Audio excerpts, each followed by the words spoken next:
नमस्कार। मैं कपिल एक बार फिर आपके सामने। जनाब, आपके लिए एक अच्छी खबर मेरे पास है। सुना है अमेरिका ने, यानी महामानव के परम मित्र डोनाल्ड ने महामानव को रूस से तेल खरीदने की इजाजत दे दी है। बहुत बढ़िया खबर है। अब कम से कम महामानव विरोधी ये तो नहीं कह सकते कि डोनाल्ड से दोस्ती देश को भारी पड़ेगी। देखिए, मुसीबत के समय दोस्त ही दोस्त के काम आता है। जैसे ही डोनाल्ड ने ईरान पर हमला किया, पूरी दुनिया में तेल की मारामारी शुरू हो गई थी। जैसा मैंने कहा, मुसीबत में दोस्ती दोस्त के काम आता है। तो महामानव ने दोस्त डोनाल्ड से सविनय निवेदन किया कि भैया प्लीज मुझे कुछ दिन तो रूस से तेल खरीदने दे। अब डोनाल्ड जो है वो उनकी जुबान ही नहीं बल्कि पेट भी बड़ा है। मेरा मतलब दिल भी बड़ा है। उन्होंने महामानव को फास्ट ट्रैक में रूस से तेल खरीदने की परमिशन दे दी। और इससे एक बार फिर यह साबित हुआ कि मुसीबत में दोस्त ही दोस्त के काम आता है। महामानव और डोनाल्ड की मित्रता कुछ ऐसी है दोस्तों, जैसे एक पंथ दो काज, एक एप्स्टीन दो राज, एक कोड़ दो खाज और एक सुर दो आवाज। कुछ बातें ऐसी होती हैं जिन्हें कितनी भी बार याद किया जाए उन्हें बार बार याद करने का दिल करता है। जैसे जैसे वो सुनहरा पल जब महामानव ने डोनाल्ड को भारतीय जनता से इंट्रोड्यूस किया था। Friends, I present to you my friend, India's friend, the President of the United States of America, Mr. Donald Trump. Mr. Donald Trump. Mr. Donald Trump. इस वीडियो को आप पहले भी देख चुके होंगे, लेकिन मैं आपका ध्यान महामानव के चेहरे पर छलकती खुशी की ओर दिलाना चाहता हूं। मैं जानता हूं कि महामानव के चेहरे की इस खुशी से ही वामियों के, कांगियों के और महामानव विरोधियों के दिल फूक जाते हैं। लेकिन मैं आपको बता दूं कि मुझे लगता है कि जिस दिन इतनी खुशी के साथ महामानव ने अपने डियरेस्ट फ्रेंड डोनाल्ड को इंट्रोड्यूस किया था, उन्हें उसी दिन पता चल गया था कि भविष्य में एक दिन उन्हें डोनाल्ड से यह परमिशन लेनी पड़ेगी कि वो रूस से तेल खरीद पाएं, और डोनाल्ड उन्हें यह परमिशन जरूर दे देगा। ईश्वर कृपा है, मैं समय से पहले समय को भांप सकता हूं। महामानव के इतने शानदार रणनीतिक दांव को उनकी कमजोरी बताया जा रहा है दोस्तों। यह कहा जा रहा है कि महामानव ने देश की संप्रभुता को गिरवी रख दिया। तो मैं आपको बता दूं, ऐसा कतई नहीं। हर देश के महामानव के सामने एक ऐसा समय आता है जब उसे चुनना होता है कि वो अपनी संप्रभुता को बचाएगा या फिर उसे गिरवी रखेगा। हमारे वाले महामानव ने तीसरा रास्ता निकाला है, जो दुनिया में आज तक कोई नहीं कर पाया था। महामानव ने संप्रभुता को गिरवी नहीं रखा, बल्कि अपने दोस्त को अमानत के तौर पर ट्रेड डील के जरिए संभाल कर रखने के लिए दिया है। दोस्तों, आप भी जानते हैं कि इस वक्त और पहले भी अमेरिका पूरी दुनिया का सबसे शक्तिशाली देश था। ऐसे में आप ही बताइए, देश की संप्रभुता यहां विपक्षियों से घिरे हुए महामानव के पास सुरक्षित रहती या फिर दुनिया के सबसे शक्तिशाली राष्ट्रपति के पास सुरक्षित रहती? बस यही सोच के महामानव ने अपनी संप्रभुता, देश की संप्रभुता को डोनाल्ड के पास संभाल कर रखने के लिए छोड़ दिया है। यही महामानव की वो चतुर चाल है जिसने पूरी दुनिया के सामने महामानव को कूटनीति के मंच पर चाणक्य के करीब ला दिया। बल्कि कूटनीति के मामले में तो आज वो चाणक्य भी जो है महामानव के सामने पानी भरता लगता है। अब हम मजे से आराम करेंगे और हमारे देश की संप्रभुता की रक्षा की जिम्मेदारी हमने अमेरिका को दे दी। ऐसे ही कभी कभी ऐसे मौके भी आ सकते हैं जिसमें हम अपनी मर्जी से किसी देश से तेल ना खरीद पाएं या कोई ट्रेड डील ना कर पाएं। तो उसका मतलब यह नहीं है कि हम कमजोर हैं या महामानव कमजोर हैं, बल्कि उसका सीधा सा मतलब है कि हमारी संप्रभुता कहीं और संभाल कर रखी हुई है। जैसे एक पुरानी कहानी थी जिसमें राक्षस जो है अपनी जान तोते में संभाल कर रख देता था। इसलिए हमने सिर्फ दोस्त की इज्जत करते हुए उससे इजाजत मांगी। दोस्ती की ऐसी मिसाल आपको इतिहास, भूगोल, गणित, विज्ञान कहीं भी खोज लीजिए नहीं मिलेगी। दोस्तों, जिस तरह हमारे अपने ही देश में कमक्ल लोग भरे पड़े हैं, उसी तरह दुनिया में भी आपको कमक्ल लोग देखने को मिल जाएंगे। अभी एक वीडियो देखा कि एक विदेशी महिला महामानव के लिए कैसे कैसे अपशब्दों का इस्तेमाल कर रही है। And now they're looking to India to see if they could suck the life out of that country. It looks like Narendra Modi opening up his legs to Israel. Congratulations. Yeah. That can't happen soon enough, by the way. Okay, I would love to have Israel off our backs because they are destroying our country. दोस्तों, पूरी दुनिया में महामानव की रणनीतिक सूझ समझ के नगाड़े बज रहे हैं। आम भाषा में कहें तो सारी दुनिया में इस वक्त महामानव महामानव की पुकार लगी हुई है।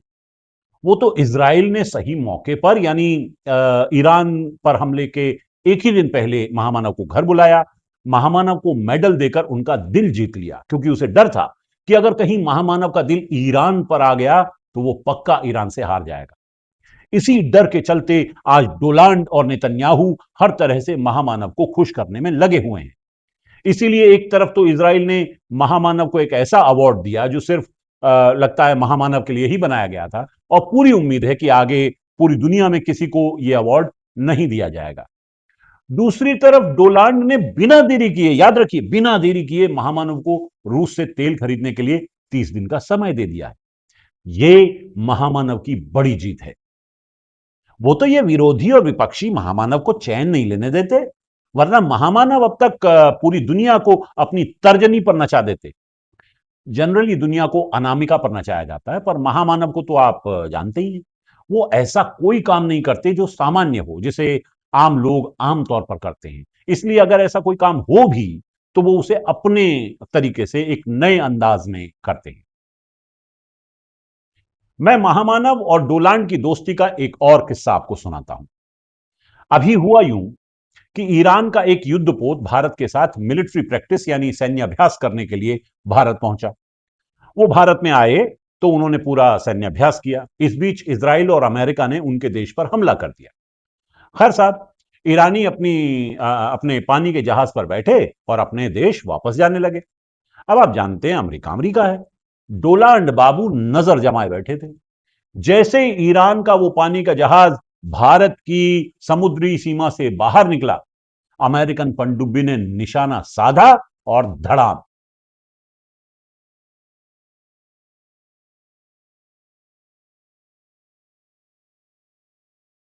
अब लगे भारत में विपक्षी हल्ला मचाने कि देखो कैसा कमजोर महामानव है कि अपने घर आए मेहमान को नहीं बचा पाया। अरे वो तो भला हो आनंद रंगनाथन जी जैसे विद्वान का, जिन्होंने पता नहीं किसके सौभाग्य से भारत में जन्म लिया है, कि फौरन उन्होंने विपक्षियों को जवाब दे मारा कि हिंद महासागर हिंद का महासागर नहीं है भैया। सच बताऊं तो मुझे भी उनके ट्वीट से ही पता चला कि हिंद महासागर हिंद का महासागर नहीं है। चलो कम से कम अब लोगों को भी पता चल गया होगा। इन विपक्षियों को इतना भी नहीं पता था। बताइए, जो मेहमान हमारे घर से निकल गया उसके बाद जाए भाड़ में, हमें उससे क्या। अब हम क्या इन ईरानी मेहमानों पर इस तरह हमला करने के लिए अपने डियरेस्ट फ्रेंड डोनाल्ड को नाराज करेंगे भला? ये कांग्रेसी जो है ना, इन्हें इतनी भी अकल नहीं है।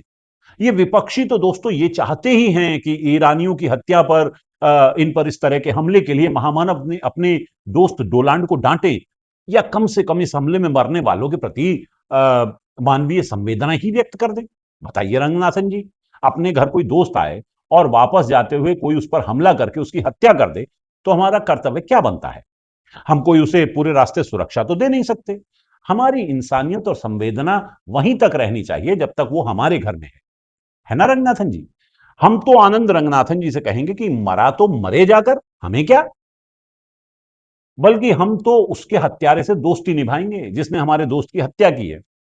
ऐसी नैतिकता हमारे आनंद रंगनाथन जी की जो है वो सीधे सीधे महामानव से प्रेरित है। धन्यवाद। चलिए जनाब, अब कम से कम राहुल गांधी को यह जवाब तो मिल ही गया होगा कि हमारे महामानव कमजोर नहीं है, वो विश्व राजनीति के माहिर हैं, माहिर। और इसीलिए न वो ईरान पर अमेरिका और इजराइल के हमले की निंदा करेंगे, न ईरान के खामेनेई की हत्या पर कोई संवेदना प्रकट करेंगे, और न ही घर से बाहर गए मेहमानों की हत्या पर 2 शब्द सांत्वना के ही बोलेंगे। यहां तक कि चाबहार पोर्ट को तबाह करने का दुख भी नहीं प्रकट करेंगे, क्योंकि उन्हें अपने देश की जनता का ख्याल है। वो जानते हैं कि अगर दोस्त डोनाल्ड को नाराज किया तो वो रूस से तेल खरीदने की अनुमति नहीं देगा और हमारे सविनय निवेदन को रिजेक्ट कर देगा। फिर देश की जनता को पेट्रोल की किल्लत हो जाएगी ना। यही रणनीति है, यही कूटनीति है, यही इंसानियत है और यही महामानव की नैतिकता है। तो डियर फ्रेंड डोलाल्ड की कसम, उनकी अनुमति के लिए, तेल खरीदने के लिए, उसकी परमिशन के लिए महामानव चुप रहेंगे, नहीं बोलेंगे। कभी कभी नहीं बोलना भी साहस की निशानी होता है। ये राहुल गांधी हुए, ये वामपंथी पार्टियां हुई, ये सब इतना नहीं जानती कि महामानव के चुप रहने से ही देश को रूस से तेल खरीदने की 30 दिन की मोहलत मिली है। इन 30 दिनों में हम रूस से तेल खरीदेंगे। आज यही देशभक्ति है कि हम महामानव की इस महत्वपूर्ण उपलब्धि का जश्न मनाएं।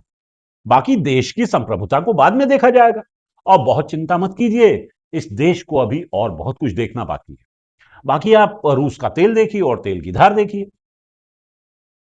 बाकी चचा जो थे हमारे गालिब, उनके जमाने में अमेरिका सुपर पावर नहीं था, नया नया देश बना था, और माफ कीजिए डोनाल्ड भी उस वक्त नहीं था। फिर भी चचा हमारे बहुत दूरदर्शी थे। उन्होंने उसी समय देख लिया था कि डोनाल्ड यानी अमेरिका वाला दोस्त महामानव का, महामानव को परमिशन दे देगा। इसलिए उन्होंने ये शेर लिखा था जो मैं अब आपको सुना रहा हूं।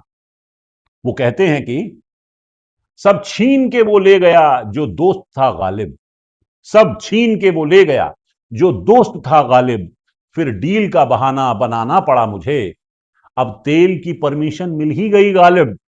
ध्यान रखिए, अब तेल की परमिशन मिल ही गई गालिब, थोड़ा सा सिर को और झुकाना पड़ा मुझे। भाई देश सुरक्षित हाथों में है, हम अपने फैसले खुद लेते हैं।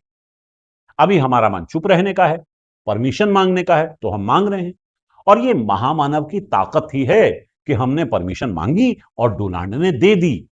पर जो लोग इसे कमजोरी बता रहे हैं वो आनंद रंगनाथन से नैतिकता और इंसानियत का सबक सीखे। बाकी सब चंगा सी। नमस्कार।